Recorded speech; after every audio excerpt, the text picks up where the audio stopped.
श्रीमद्भागवत गीता में लिखी गई बातें जो आपका जीवन बदल देगी।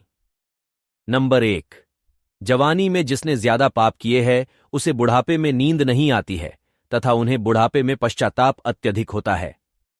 नंबर 2, श्री कृष्ण कहते हैं कि भगवान की उपासना केवल शरीर से ही नहीं बल्कि मन से भी करनी चाहिए। ईश्वर का वंदन उन्हें प्रेम बंधन में बांधता है। नंबर 3, मनुष्य की वासना ही उसके पुनर्जन्म का कारण होती है।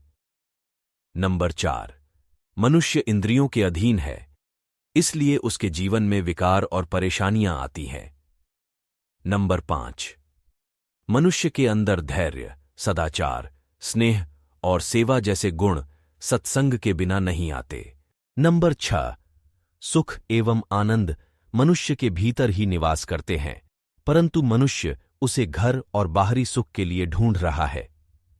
नंबर 7, भगवान ने जिसे संपत्ति दी है उसे गाय रखकर सेवा करनी चाहिए, इससे भगवान प्रसन्न होते हैं। नंबर 8, जुआ, मदिरापान, परस्त्री गमन, अनैतिक संबंध, हिंसा, असत्य, मद और निर्दयता, इन सब में कलयुग का वास है, इसलिए इसका और एक नाम है घोर कलयुग।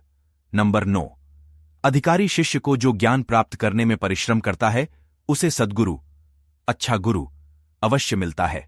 नंबर 10, भगवान श्री कृष्ण कहते हैं कि मनुष्य को अपने हृदय को बार बार समझने की कोशिश करनी चाहिए। ईश्वर के सिवाय उसका कोई नहीं है। साथ ही यह विचार करना चाहिए कि उसका कोई नहीं है इस संसार में भी जो उसका साथ देगा।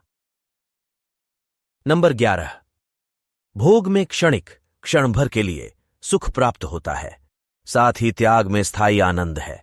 नंबर 12, भगवान श्री कृष्ण कहते हैं कि सत्संग ईश्वर की कृपा से मिलता है, परंतु कुसंगति में पड़ना मनुष्य के अपने विचारों के कारण होता है।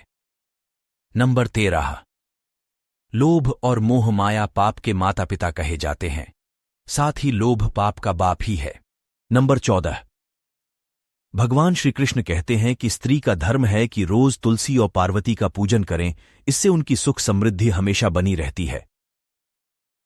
नंबर 15, मनुष्य को अपने मन और बुद्धि पर हमेशा विश्वास नहीं करना चाहिए, क्योंकि ये बार बार मनुष्य को दगा देते हैं।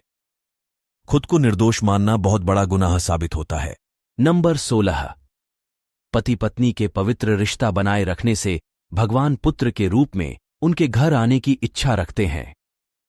नंबर 17, भगवान इन सभी कसौटियों पर कसकर जांच परख कर ही मनुष्य को अपनाते हैं, इसलिए मन में गलत विचार नहीं रखना चाहिए, सदैव प्रेम भाव रहना चाहिए। नंबर 18, आप उसके लिए या उन चीजों के लिए शोक करते हो जो शोक करने के लायक नहीं है, और फिर भी शिक्षा और ज्ञान की बात करते हो। समझदार इंसान ना जीवित या ना ही मरे हुए इंसान के लिए शोक करते हैं। नंबर 19, जो होता है वह अच्छे के लिए होता है, और जो हो रहा है वह भी अच्छे के लिए ही हो रहा है, और जो होने वाला है वह भी अच्छे के लिए ही होगा। हमेशा अच्छा सोचो और अच्छे लोगों के बीच रहो। नंबर 20, वह जो सभी इच्छाएं त्याग देता है या मैं या मेरा की लालसा से मुक्त हो जाता है, उसे शांति प्राप्त होती है। दोस्तों, वीडियो कैसी लगी कमेंट बॉक्स में जरूर बताएं। हम आपके लिए ऐसी ही वीडियो लाते रहेंगे। धन्यवाद।